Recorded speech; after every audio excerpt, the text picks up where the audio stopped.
I believe that the Fed is going to make XRP holders extremely wealthy, and I will explain why in today's video. As everyone knows, an increase in the money supply is great for investments, and I believe this to be a very real possibility in the near future. However, the trade wars and a lot of other insane things are also happening, okay? Fake news is more prevalent than ever.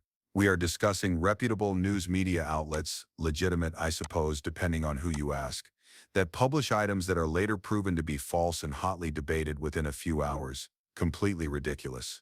All of that is relevant to the current situation, so we will debate it with Trump along with the China trade war and a lot more.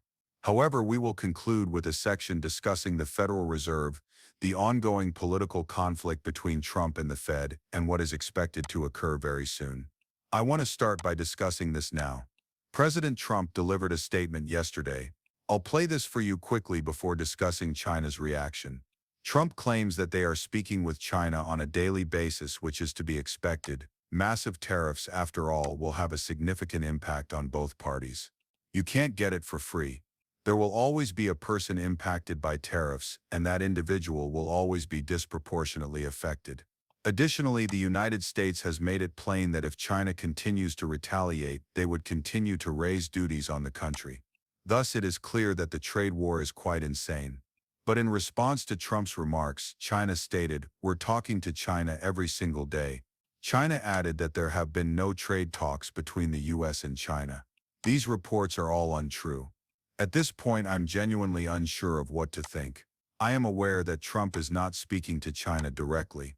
Perhaps these Chinese officials are lying, and perhaps his team is. What do you guys think? I'm not sure. Because this is a major issue in politics in general at the moment.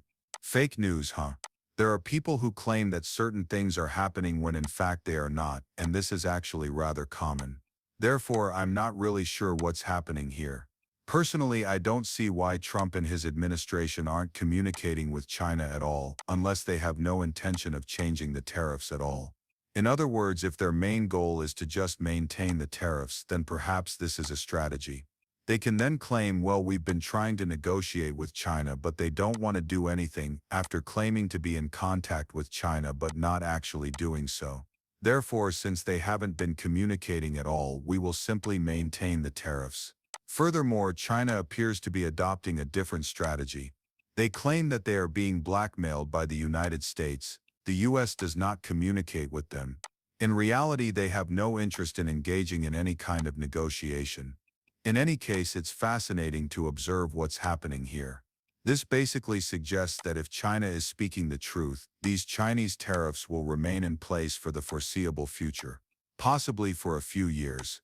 And because they have the manufacturing capacity to do so, China will begin doing more business with other nations as a result of this, which would drastically alter world trade. The only question is which nations will choose to increase their trade with China.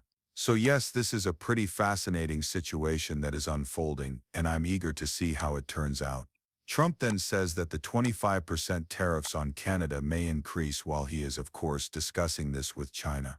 He is stating that these could increase even though the 25% tariffs on Canada are manifestly insignificant in comparison to the 145% tariffs already imposed on China. I'm not sure what his strategy is at this point. After the Canadians retaliated, he would seek to target a particular Canadian industry. We'll have to wait and watch how this develops, but once more I believe Trump has shifted his position from Monday, and this is likely to create a great deal of confusion in the markets.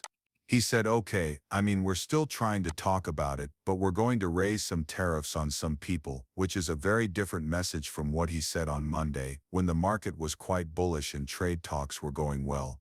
Additionally, President Trump has stated that he is not thinking about altering the tariffs on cars and auto parts. Alright, I covered this story yesterday. It's just another bit of bogus news. It originated from a reliable source, a news organization that has been in operation for more than 20 years. It was reported that Trump might lower tariffs on him because it would help terrorists, but Trump says he won't do that. This reminds me of what happened earlier this month as well, and then Trump ended up actually lowering the tariffs after that. It's just strange. It seems as though an insider at the news media organization is giving some privileged information. Trump, however, does not want it to be revealed.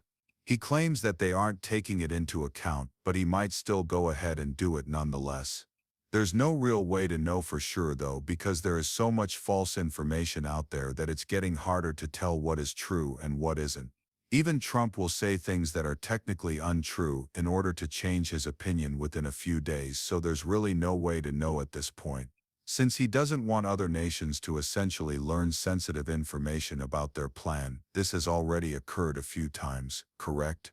Thus, yes, it's a fairly chaotic moment, but I believe that in the coming week or so we'll get some clarity on what's going to happen here, just like we did when this false news item was released and Trump, altered his position a few times. Large corporations like Fidelity are now claiming that the supply of Bitcoin on exchanges is declining as a result of purchases by public firms. It is, I suppose, entirely different from what the majority of people had anticipated. Since Bitcoin is the most popular cryptocurrency, public companies are actually beginning to buy a lot of it. This is causing the supply to decrease, and I predict that soon, XRP ETFs will be available and public companies will be buying more and more cryptocurrency. Additionally, the Hidden Road partnership will be fully realized in a few months, so we will see a full-scale XRP supply shock before the year ends in Q3 and Q4 of 2025. There will be a significant supply shock for XRP. That is my prediction, and it will lead to a significant increase in price. Additionally, there will be a supply shock at a time when liquidity is higher. In a moment, I will discuss why that is the case with the Federal Reserve. But first, since the Fed is currently engaged in a really bizarre political game, I had to play this footage for you all to give you some crucial background on what's happening and what you may anticipate. 10 Democratic economists are present. In the 2020 election, 97 cents of every $1 donated by Fed workers benefited Democratic politicians or charities. The purpose of the rate drop, which was unsupported by the pre-election economic fundamentals, was to give Kamala Harris a lifeline. Additionally, there is now a legitimate argument for lower rates due to lower inflation during a trade negotiation. The only thing Jay Powell wants to do is get in the way. President Trump is correct to draw attention to this. There are many of options available to him. All I want, though, is for Jerome Powell to act morally. Examine the facts. Take a look at what his counterparts in Canada, England, and Europe are doing to help our economy at this crucial transition time. As a result, many people, including myself, believe that removing Powell right now, when the market is so unstable, could cause more harm than good. The idea of a shadow Fed chair has also been discussed. Are you amenable to that? I'd be willing to be open. If the president were to consider me for the position of shadow Fed chair, I would be honored. For the past 10 years, Charles, I have been keeping a careful eye on Fed policy and its effects on real America as well as the stock market. President Trump is currently meeting with executives from firms such as Target, Walmart, and Home Depot. He meets with farmers on a regular basis. Jay Powell, one of the unemployed pensioners, simply sits around listening to 400 PhD economists discuss issues like climate change and racial injustice. We require a Fed that prioritizes the real economy and answers to the American people. The Federal Reserve should be dissolved, thrown out, and never ever considered to be reopened. In my opinion, we don't need the Fed at all. That's just me though. If you agree with it, please let me know in the comments section below. However,